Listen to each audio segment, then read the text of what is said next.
Good morning.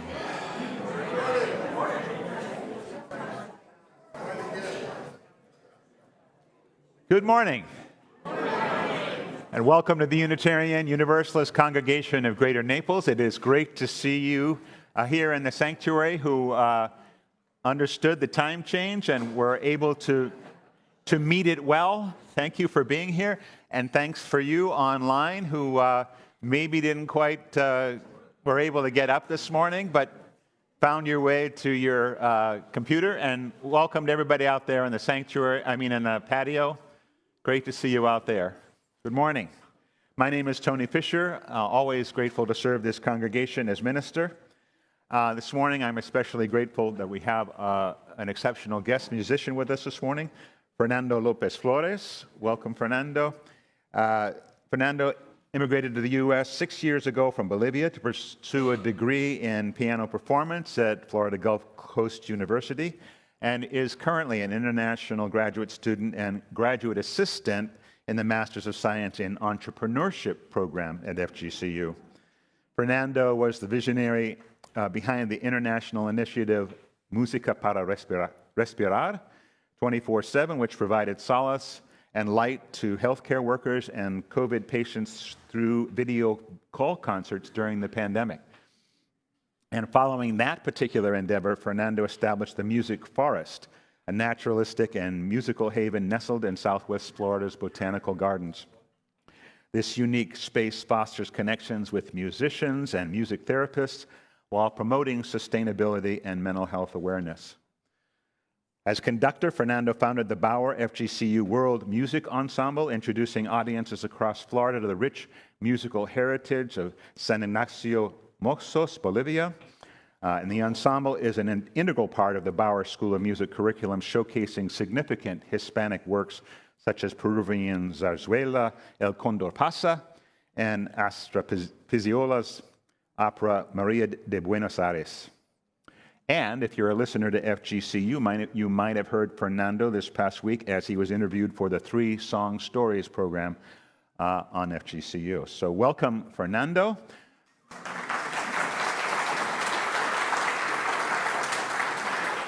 I need you to know that I edited out like that much more of the bio. It's an incredible bio, so I urge you to get to know Fernando a little bit. Fernando will be back with us at the end of the month on the 24th for one of our Pavilion concert series, which you'll hear a little bit more about later. I'm also very grateful for Kathy, who's been standing here during that long introduction. Okay. And he didn't even mention the shirt. Great shirt, too. Okay, I'm going to add my welcome and share my joy with you this morning. It's so nice if you come early and watch people start to mingle and shake hands and everything. It just reminds you of what we went through with COVID, to have everybody gathered together. There's nothing you need to bring with you to be welcome here. No right beliefs or proof of citizenship. No eternal optimism or clarity of conviction. No boundless courage or endless expertise. You do not need to know what brought you here, or how you will solve that problem that you're turning over and over and over again in your mind. Your bills do not need to be paid, and your checkbook can be a mess. Your children may have been up all night, your hearing aids may not be working, and your knees may be creaking. You do not need to be already perfect, or even halfway, to belong in this circle where grace meets us where we are. But it does not leave us as it found us, where love resides in each of us, yet is somehow more than all, where life still pulses and rages and heals and transforms, creating us and this day anew again. That's by Reverend Gretchen Haley. So you are welcome here. And now let's take a deep breath as we enter into our time of worship with the prelude.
When strangers meet, endless possibilities emerge.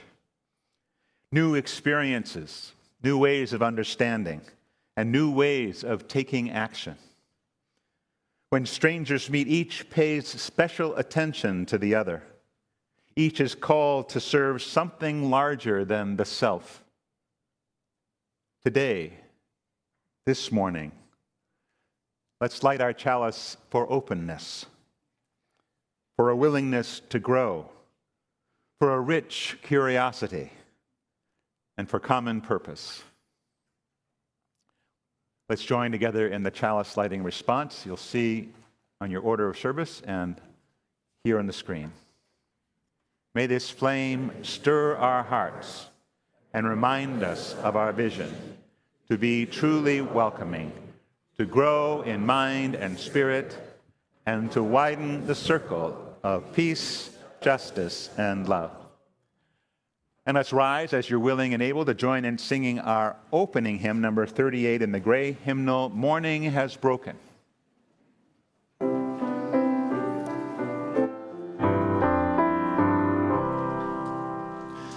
Morning has broken like the first morning. Blackbird has spoken like the first bird. Praise for the singing, praise for the morning, praise for them springing fresh from the word. Sweet the rain's new fall, sunlit from heaven, like the first dew fall on the first grass. Praise for the sweetness of the wet garden, sprung in completeness where God's feet pass. Mine is the sunlight, mine is the morning, born of the one light Eden saw play. Praise for elation, praise every morning, God's recreation of the new day. Please be seated.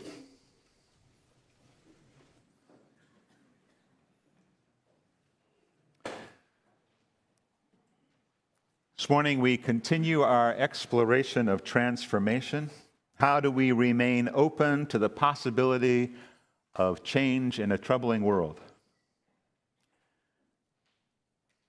It's also time for us to acknowledge and recognize the coming month of Ramadan, which will begin at some point today at the first sighting of the new sliver of the new moon, the crescent moon. This past Thursday, Ann and I had an incredible opportunity to sit with people of many different faiths at a meal, share that meal, and share our ideas about how we might work together to bridge some of the divides that separate us. At the table, we enjoyed the company of some Muslim friends, Christian friends, some folks from the Baha'i tradition, and some members of the Jewish tradition. It was, as I sat and looked around the table, a remarkable event, a remarkable experience. And as we open ourselves to that kind of experience, we are opening ourselves up to transformation. On Friday and yesterday, Ann and I were over in Palm Beach with the Coalition of Immokalee Workers and their continuing struggle to uphold the rights of our farm workers and their ability to live a life of dignity and respect. And again, people from many different traditions and many different backgrounds were there to celebrate their experiences, their successes, and to honor the ongoing work that needs to be done to, again, bridge the divides in our ability to treat each other fairly with humanity. How do we transform ourselves as a community? our mission statement is quite strong.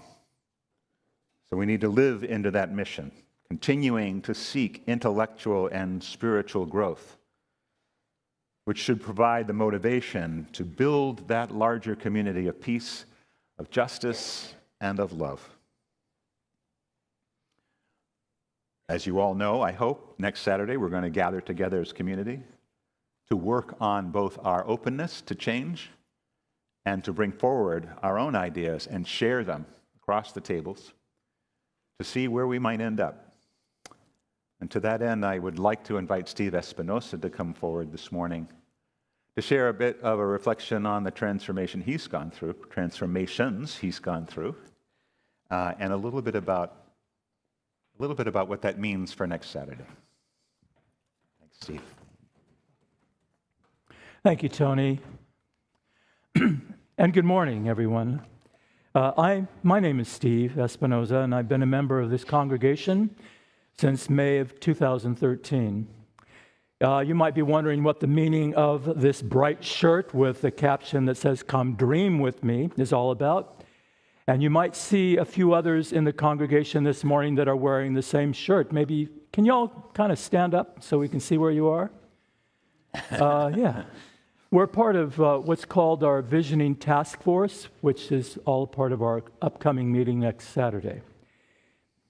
Anyway, I'll tell you a little bit more about that later. To set up my reflection, I'd like to tell you just a little bit about myself. My faith journey has been a very important one to me and is central to my presence here at UUCGN. I grew up in the Catholic tradition, went to 8 years of Catholic school, and stayed active in the Catholic Youth Organization through my years in public high school. That was in Southern California. I truly loved my relationship to the church, the sacraments, my altar boy days, and singing in the youth choir. Unlike my 3 brothers who absolutely hated everything about it, I cherished everything about it. There wasn't a nun or a priest I didn't like. But I know others that didn't have that same experience. Well, after high school, I drifted away from the church like a lot of kids do. But when I was 23, I found Jesus through a movement that was happening in Orange County, through Calvary Chapel of Costa Mesa. There was a film that came out recently, and it's on Netflix right now, called Jesus Revolution. It was all about Pastor Chuck Smith and the young hippies that were spreading the word of Christianity to the young people of the Southland.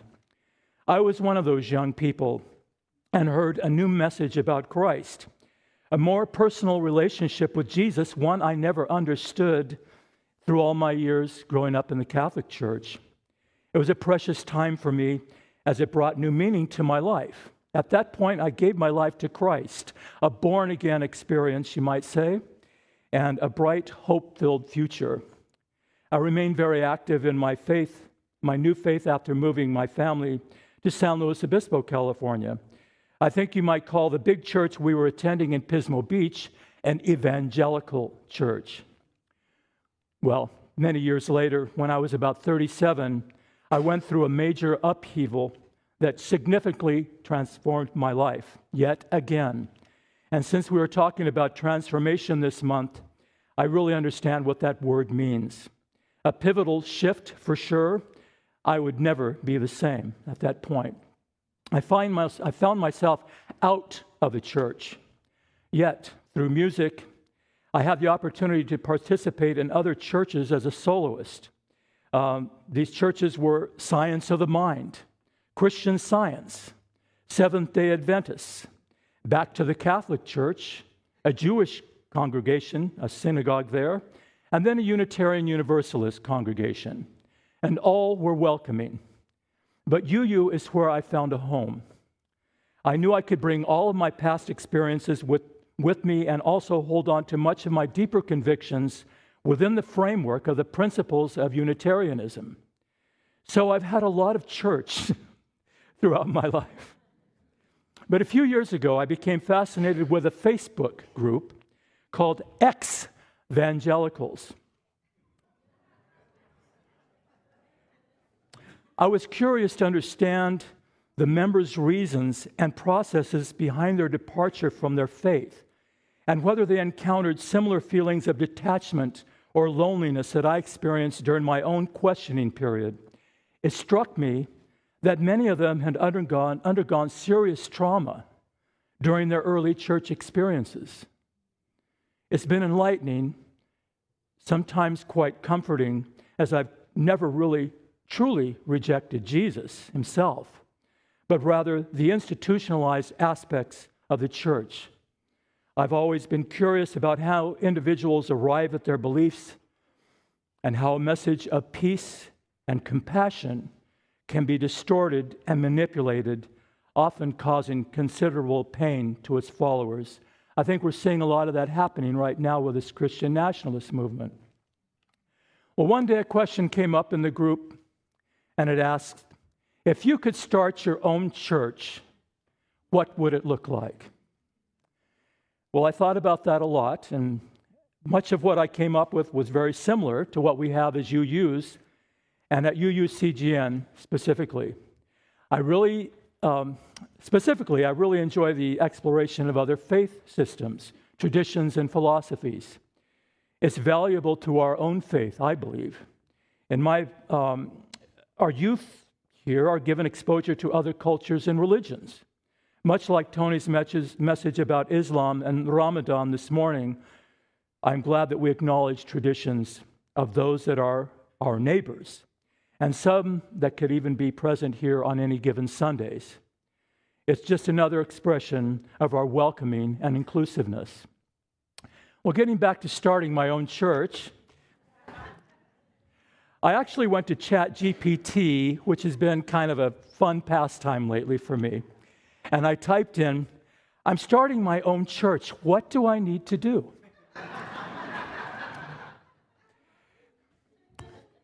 Well, I received a lengthy response with 11 points, starting with define my beliefs and mission, and ending with how to grow and adapt. Everything in between concerned legal structure, branding, leadership, funding, bylaws, building community, and launching the ministry. You know, all the real hard stuff. But let's go back to the end one, number 11. Grow and adapt. In their words, as my church grows, be prepared to adapt and evolve to meet the needs of my community. Listen to feedback from members and continually seek ways to improve and expand your ministry.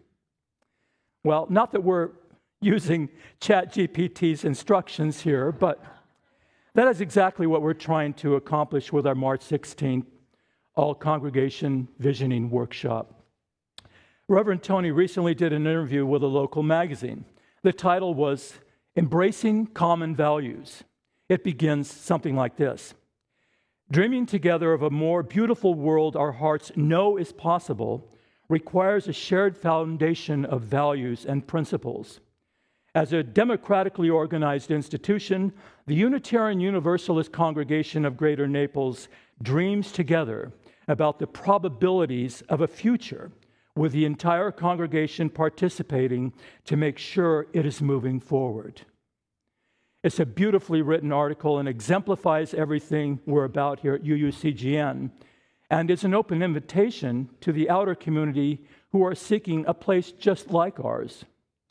The Come Dream With Me slogan is part of the lyrics to the hymn, Come Sing a Song With Me, and we're using it as a theme for our March 16th Visioning Workshop.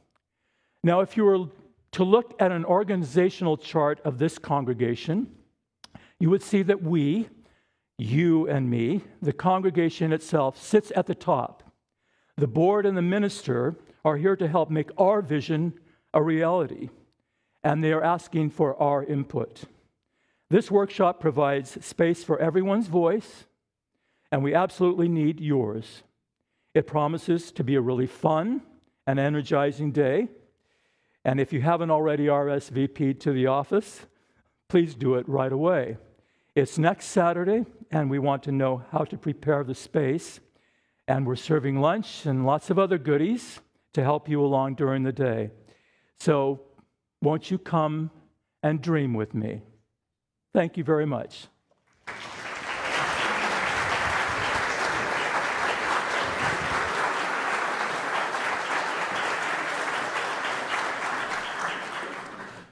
Let's remain seated as we sing our centering hymn, Gathered Here. We'll sing it through twice together.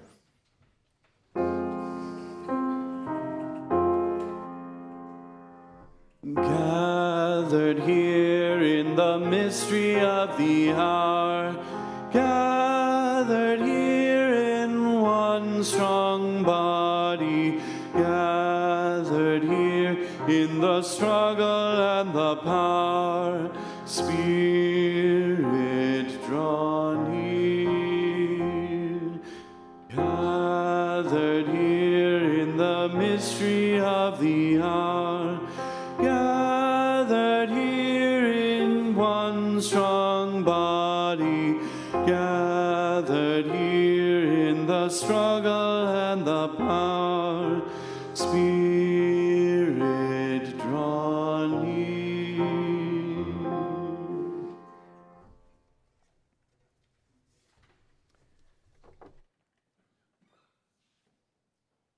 We join together amidst the tumults of our individual lives and of a very tumultuous world. Brought together here by the desire for community, for connection, to share our lives together, our journeys together.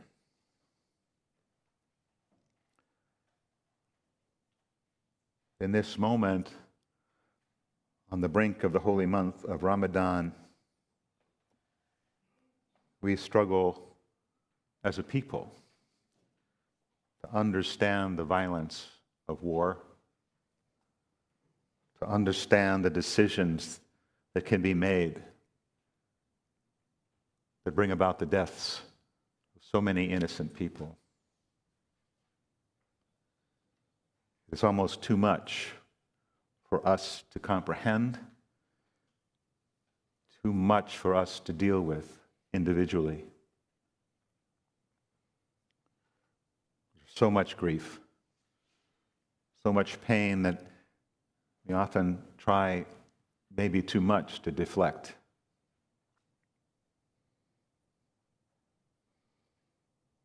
We join much of the world in hoping for an end, in whatever ways that looks like, so that the people whose lives have been so disrupted, for children living in agony and in hunger,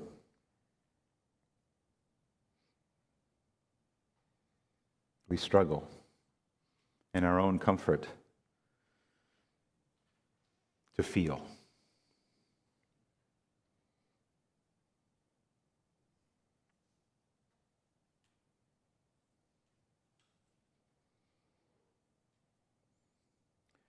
We know that those lives in Gaza are not the only lives in this world that are being disrupted. There are people in the Ukraine, people in the Sudan, who we don't hear enough about, who also face the kind of starvation and famine that we're seeing on our newscasts every night.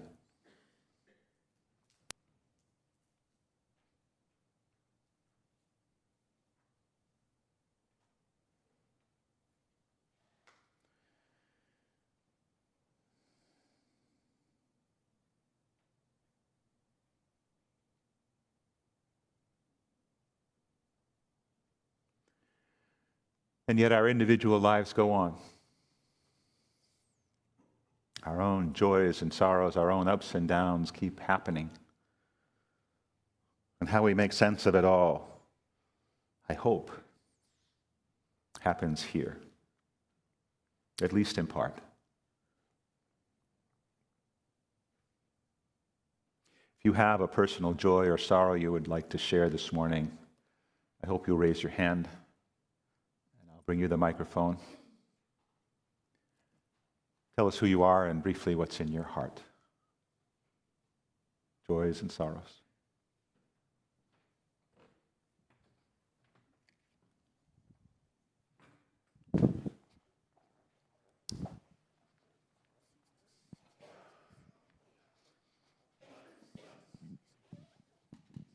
Good morning. I'm Harriet Lancaster. I have a joy this morning.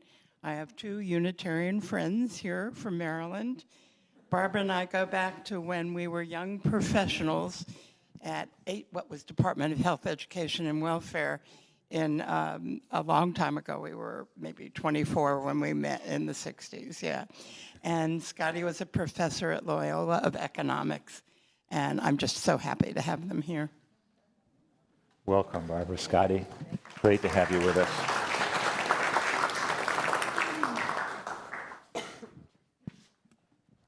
Hi, I'm Susie Riddle, and I have a neutral and a sorrow. My sorrow is that the sanctimonious and the Republicans have now decided that the Florida universities, state universities, cannot have diversity programs. That is very distressing to me. And then my neutral, which is not exactly a joy because nobody recognizes it, and I've been saying this for a month. It's Social Workers Month. We have a lot of social workers here. There's one right there. I'm a retired one, but I may have to go back to work part-time because it's gotten so damn expensive here. And there are other ones too. So thank your social worker. Biden wants to raise the salaries for teachers and first responders. I'm yelling at the TV. What about the social workers? Thank you, Susie. Susie Riddle, by the way. All right.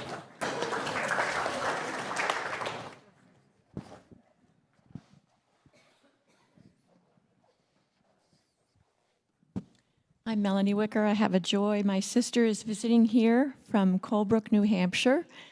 She was attending a Unitarian church in Franklin, but then she moved to Colebrook, and there is no congregation there. So I'm very happy to have her here with me today. Yeah. Welcome. Welcome.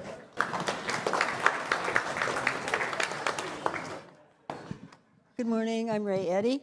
I just spent a week with my sister up north as she enters into her final stage on Earth, and we had a nice time. Our thoughts are with you then. Anyone else?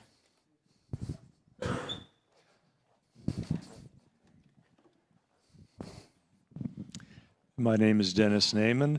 I'm split between Kentucky and Bonita Springs these days. I am celebrating a joy. I've overcome my technical inadequacies and developed a Facebook page that tries to represent the U.S. Peace Memorial Foundation that is looking for alternatives for war. Thank you, Dennis. Very nice. Oh, Deb Arneson, I'm so grateful to be here. That's one of my joys. But the other one is I sat there when President I'm backwards already. President Biden was speaking, and I was like, yes, yay. I was cheering. I was so happy. I was finally hearing the words that we need to hear and the truth. And I was so excited. And the other joy is personal. My husband, who's sitting outside now, got hearing aids.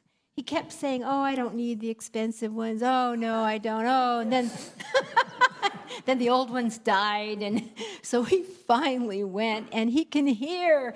And it's a miracle. And I love his smile. He wasn't smiling before because he couldn't hear what people were saying. So that is truly a joy. Thank you very much. Thanks, Deb, very much.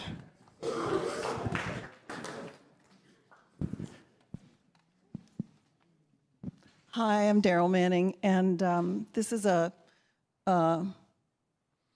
appreciation, gratitude for this congregation for welcoming us last week for our forum, and then the reception we had on focus on abortion. Some of the posters are still up, and I hope you take a moment, if you didn't have a chance to already, to take a look at the stories. They're very powerful and moving. And thank you, Tony. Thank you, Anne. Thank you, everybody. Anna, for welcoming us. It was really wonderful. And tomorrow, we're having some students come, so just a small group. So thank you again. My name is Jane Graham, and I have a joy to spread as well. I have a daughter, and she doesn't always tell me very much. You have to kind of pry it out of her. So she'd gotten a new full-time job, and I kept on getting little pieces of what that job was about. But I never really knew, and people would ask, and I didn't know. I didn't have an elevator speech about it. Then one day she called, and she said, "Mom, turn into this live stream." So I clicked on my phone, and there was Jill Biden. And I said, so wait a minute, what's going on? Well, it turns out that through the infrastructure dollars that the Biden administration had forwarded, $100 million has gone to the A Hub in Boston to explore the differences in gender research on medical issues, so heart disease, cancer, and so forth, and that this is the group that's going to study it. Now, I knew she was in public health, I could tell you that, but I didn't know this was her job.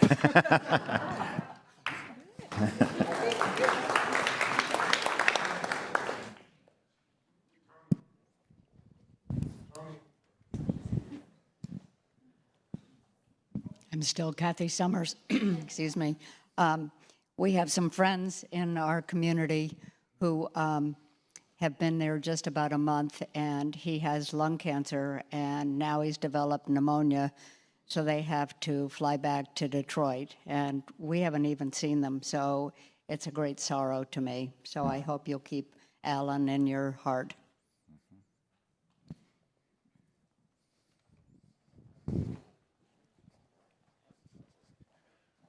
Squeaky. Hi, my name's Bill McCormick. I had the joy of going to hear the Vienna Philharmonic the other night, and this is a word, I guess, a joy for successful diversity, inclusion, and equity.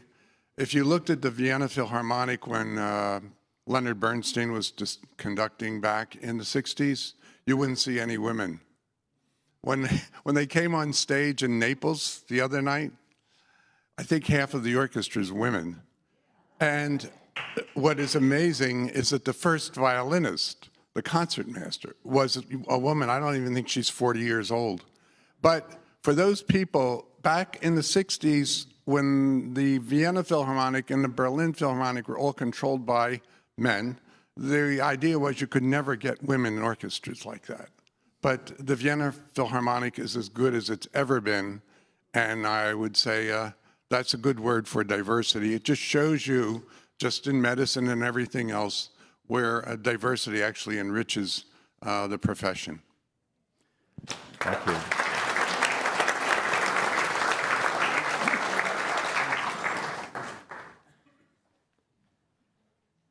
One more.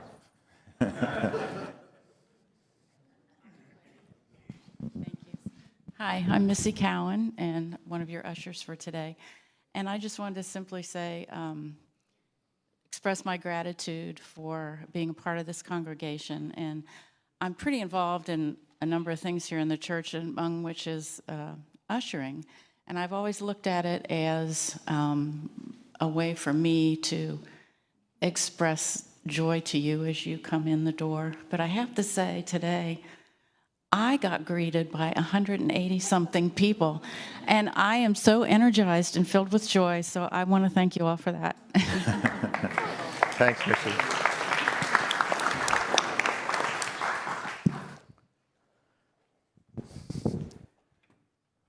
Our joys and our sorrows come to us in many ways, from many sources. From our families, from our friends, from our community, from the world. From simple things like hearing aids and greetings to difficult things like end-of-life issues and the issues of the world. Grateful for what's been shared and what I know are many joys and many sorrows left unspoken. Let's enter a time of meditation.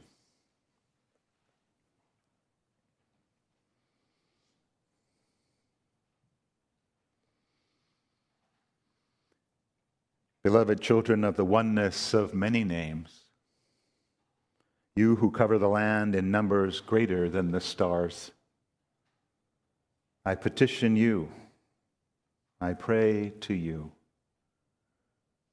because you are the fruit of God's promise in the world, because each of you holds a piece of the truth of all that is, because the vision of beloved community needs each one of you.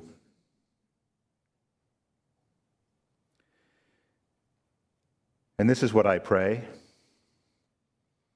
Show loving kindness for one another. Use wisely the unique gifts of your humanity, your free will, imagination, creativity, compassion, your knowledge, your power of understanding, all that is an image of the highest good. See the beauty in your cousin's eye, the wisdom in your sibling's smile. Listen for the truth which is unspoken in each heart. Hold one another with tenderness and allow love to transcend fear. Fear that too often darkens your thoughts and poisons your heart. Come together, followers of Moses, Jesus, and Muhammad. Peace be among them all. Embrace the children and followers of all the prophets who call us towards peace, all the seekers and people of goodwill. Adore all that emerges from the mystery of life. Treasure one another. Call forth wholeness to your fellow creatures. Protect and renew the sustenance for life, the earth, the air, the water. Hold the fire with gentleness. Use it wisely for growth and goodness. Come together from the deserts, the mountains, the wetlands, and the shores. Lift the veil of indifference. Learn to understand one another's plight and share in the beauty, wonder, and joy and awe of life.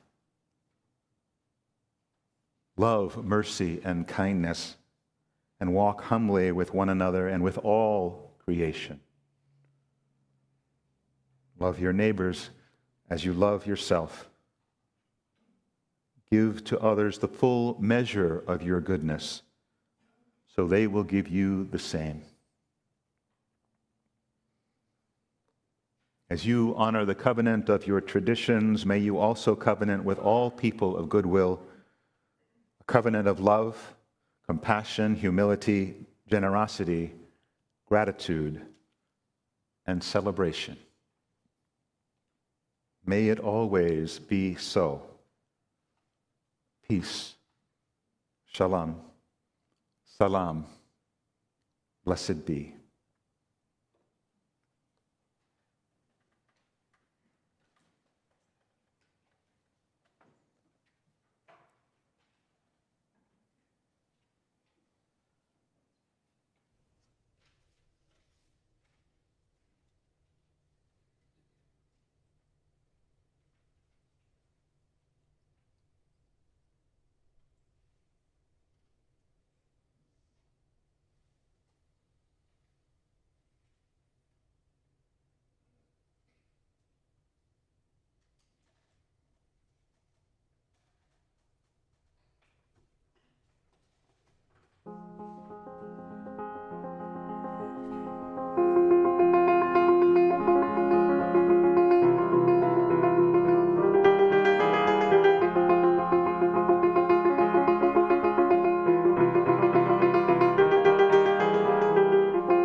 Wow, Fernando, that was absolutely a spiritual experience. I'd be speechless, except I have to speak. Now, a lot of you don't like to come up and talk before people, and I don't customarily mind it, but my nightmare is to have a word that I can't pronounce.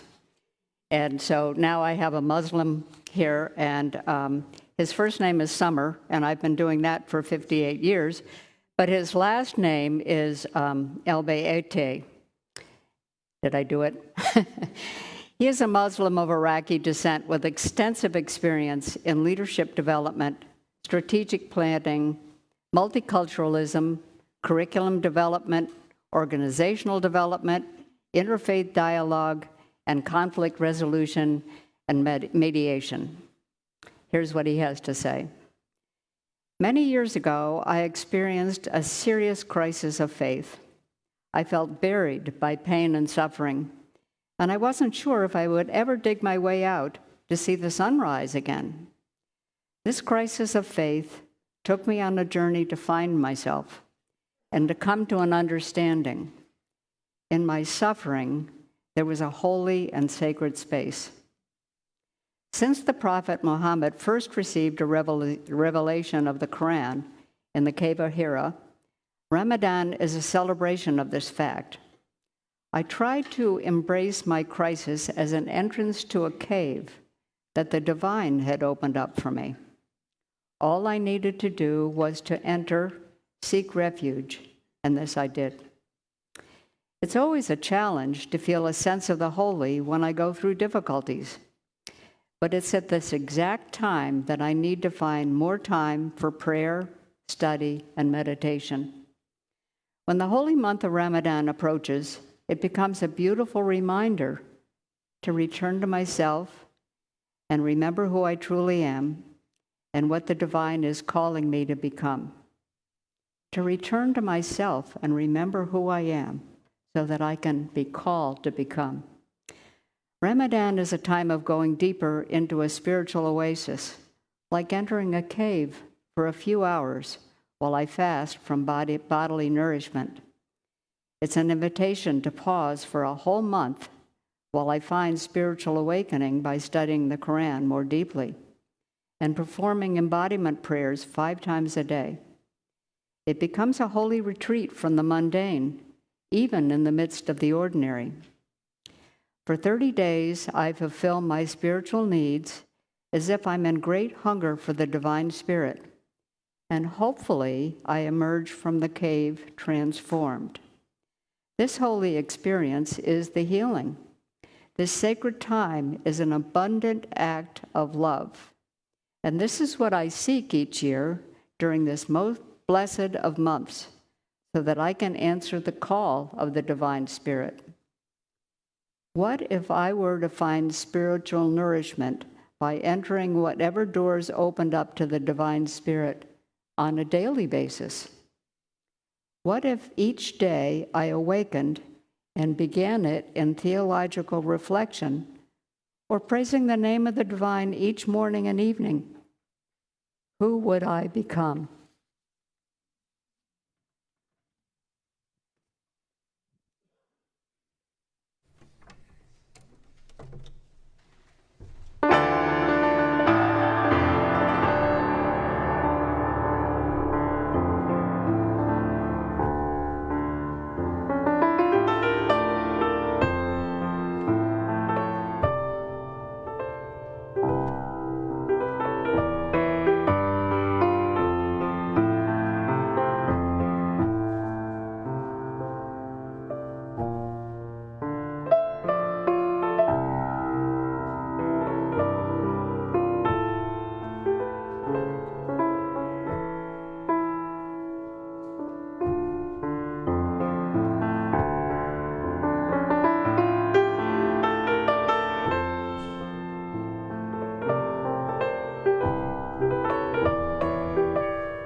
you.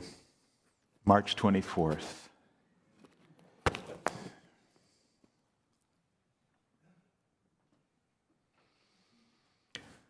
With the sighting of the new crescent moon somewhere in the world, the holy month of Ramadan will begin, the 9th month in the Islamic lunar calendar, observed by Muslims around the world as a time to fast in commemoration of the first revelation of the Quran to the Prophet Muhammad. During this lunar cycle, Muslims abstain from food and drink, and from dawn until sunset. It's a time of increased worship, charity, and good deeds. It's a time when families come together socially for festive gatherings around the meals that break the fast at the end of the day. It's a special time in many Muslims' lives. But we know that in Gaza at this point, it will be a difficult time. For Muslims, the ultimate objective of this fasting is to heighten one's awareness of God. The Arabic word for this, heightened awareness is taqwa. In the Quran, the clearest explanation of the word taqwa with its various forms appears in its various forms appears over 250 times. The clearest explanation reads, "In God's eyes, the most honor of you are the ones most mindful of God." Fazlur Rahman, the Islamic scholar who taught at the University of Chicago, called taqwa the single most important concept in the Quran, calling it the writing of God on our souls, or our inner light. For those who live into it, taqwa is the spiritual connection with God, the animating force to live a life worthy of God's honor. What does that look like? There's a poem by Hafez, the Persian poet from the 14th century, called Being Human, which I think does a good job of making us understand. Hafez writes, "Once a man came to me and spoke for hours about his great visions of God he felt he was having. He asked me for confirmation, saying, 'Are these wondrous dreams true?' I replied, 'How many goats do you have?' He looked surprised and said, 'I am speaking of sublime visions, and you ask about goats.' And I spoke again, saying, 'Yes, brother, how many do you have?' 'Well, Hafiz, I have 62. And how many rose bushes in your garden? How many children? Do you feed the birds in winter? Are your parents still alive?' And to all he answered, 'Then I said, you asked me if I thought your visions were true. I would say they were true if they make you become more human, more kind to every creature and plant that you know.'" Taqwa. Muslims make up almost a quarter of the world's population, not to be dismissed or stereotyped, not to be lumped together as a single entity. Even here in the United States, both immigrant and U.S.-born Muslim populations are racially and ethnically diverse.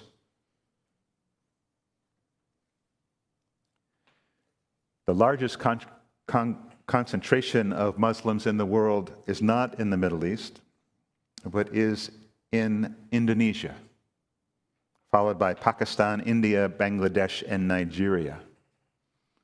Less than 20% of the Muslims live in the Middle East. As with Christianity and Buddhism and Judaism, there's a diversity of beliefs under the umbrella of Islam, but all hold to the 5 pillars of the faith. First, the declaration of faith, or the Shahada, there is no God but God. The praying of 5 times a day, Salah. Psalm, which is the regular fasting. Zakah, giving to those in need. And Hajj, the making of an intentional pilgrimage. All these practices have the objective of building the attitude of God consciousness, or taqwa. Muslims live in just about every country in the world, speak every different language, and are as diverse in appearance as you can possibly imagine. Islam literally means surrender, which isn't an idea that easily fits into our culture that tends to celebrate self-sufficiency and the right of the individual conscience. But in my brief exposure and limited exposure to Islam, I've come to a certain appreciation of this Muslim way of surrendering to Allah and thus to their fellow human beings. And I appreciate also the spiritual practices integral to Muslim daily rounds, which serve as a constant reminder to stay in right relation to that which is present in the moment and holy. When I was at seminary, there was an organization called Circle, the Center for Interreligious and Communal Leadership Education. And the organization's goal was to nurture and equip leaders for service in a religiously pluralistic society. Clerics and students from many different faith traditions were invited to spend a semester in residence, teaching and learning and creating opportunities for engagement for staff and students alike. In my second year at seminary, during the time of the Arab Spring, we had a number of Muslim students join us on campus. And we were invited to join them in a 3-day fast of solidarity during Ramadan. The idea was to use the time to deepen into our own faith and meditate on the hopes and trials of our Muslim neighbors, and then come together at the end of each day to break the fast and join in fellowship and conversation. As I was still working full-time and didn't live on campus, I wasn't able to participate in this as much as I would have liked. But I did take part in one of the end-of-day fasting breaks in fasting and enjoy the camaraderie of all those present, the blessing and sharing of a simple meal at school.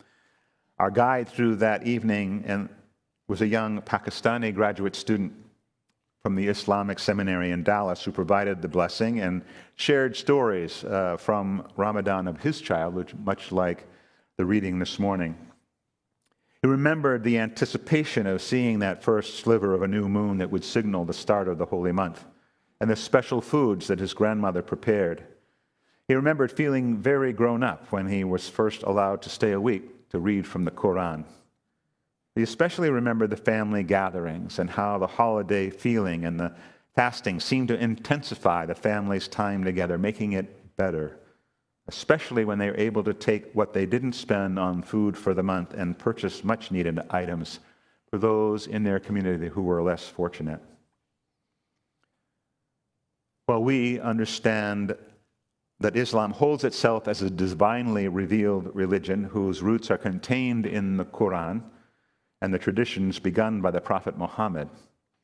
Across the globe, there is both orthodoxy and heterodoxy in belief and in practice. The vast majority of Muslims would agree that they are still connected to those living roots, and they'd also agree that both the people we call fundamentalists and the people we know who are modernists exist on the very extremes of this tradition.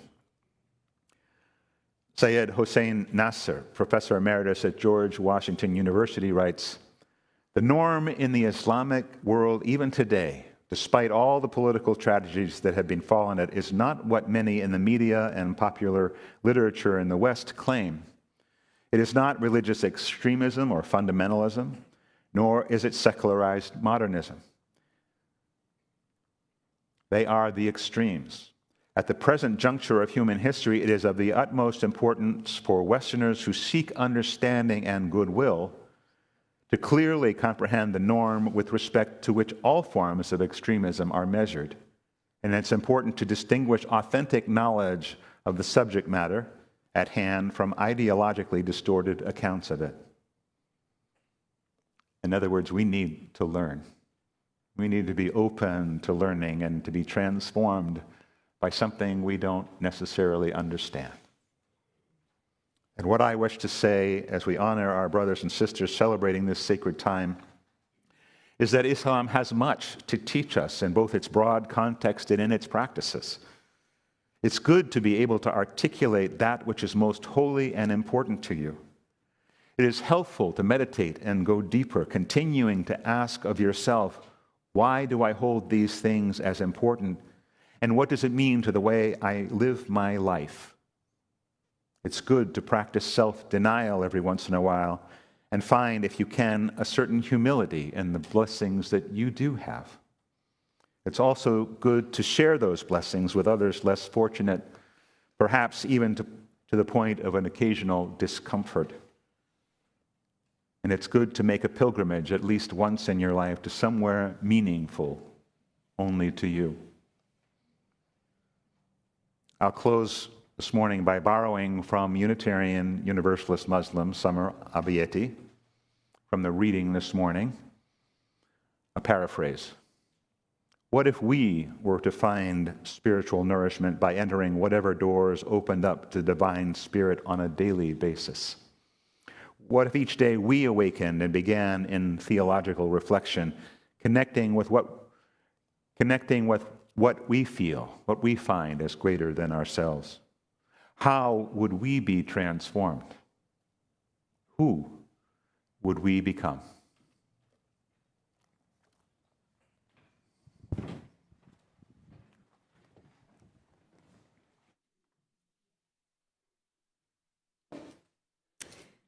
This congregation has so much to offer: wonderful programming, engaging worship, excellent musical offerings, a fabulous staff, great facility, the incredible garden, not to mention a community of people with whom we share our lives and journeys. Grateful for the gifts of those who came before, honoring the time and talent of so many of us who make things happen each day. Hopeful for a future that reflects our dreams, this morning's offering for the ongoing work and mission of this congregation will be happily received. If you're watching at home, please consider sending in a gift, and that information is on your screen.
I work very hard to keep these announcements short, but you guys keep coming up with stuff to do. This is incredible. All right. After the service today, we have a forum with our own Brad Cornell, who will be talking about climate and biodiversity crisis. What can we do about it? So I hope you'll be here. We'll try to turn the sanctuary, and hopefully Dan can get us back in here fairly quickly. After the forum, down in Menaker Gallery, there will be a reception for our new exhibit by Sandra Yayati, whose art will be there for the rest of this month. Really wonderful stuff. Please do that. On Wednesday this week, we have a wonderful Wednesday. Patty Friedberg will be giving her Odyssey, which should be great. Odysseys are an opportunity for one of our members to share sort of their journey through life, and that's really a wonderful way to get to know members of the congregation. Next Saturday, as you've heard, our visioning exercise. If you feel like this isn't about you, then you're wrong. And we really want you there, each and every one of you. So please register and let us know you're coming. And next week's forum is A Threat to Thriving, led by Myrtle October. She'll be talking about, she's an advocate of criminal justice reform and has spearheaded initiatives to reduce recidivism and support reentry. And during the week, between now and Friday, we hope you'll look at the information that will be in our blasts about our UU General Assembly. Friday this coming week is the deadline for sort of the early bird special, 50% discount on registration. GA this year is totally online, so nobody has an excuse not to attend, at least part of that, and it's a really wonderful experience to see what's going on in our National General Assembly. Sean.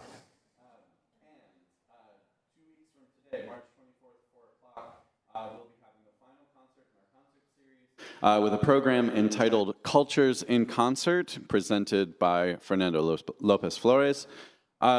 This program, which has been years in the making, brings Western European classical music into conversation with 19th century music of the Andes region of South America, as well as music from other cultures around the world. As you heard today from his playing, Fernando is a consummate artist whose approach to classical music is as fresh and creative as his approach to improvisation. I hope you can join us on the 24th at 4. Tickets are available online through the link that has gone out in the weekly email, as well as in person at the door. Thanks. Thank you. All right.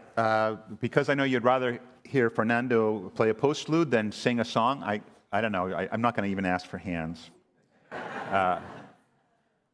I will share with you my benediction. Daniel will move past those slides. This benediction comes from Sadi Shirazi, the 13th century Persian poet. To worship God is nothing other than to serve the people.